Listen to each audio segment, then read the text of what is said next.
Fixing mistakes in netting. I have 2 tips to give you for dealing with mistakes. Number 1, don't make one in the first place. Number 2, fix the mistake as soon as you find it. Look carefully at the problem.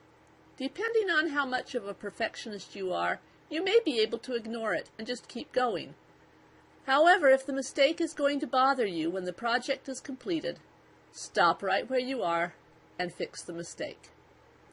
There are 3 ways to fix a mistake in netting: slipping the knot off the foundation loop, untying each knot individually, and cutting the netting back to where the mistake occurred. Slipping the knot off the foundation loop is the easiest and quickest way to undo a mistake. However, it only works for the first row or round. Untying each knot one at a time works if there are not too many knots to be untied. The number of knots that are too many can vary from person to person and from project to project. I have been known to untie far more knots than most people, often because I was short of thread and did not want to waste any.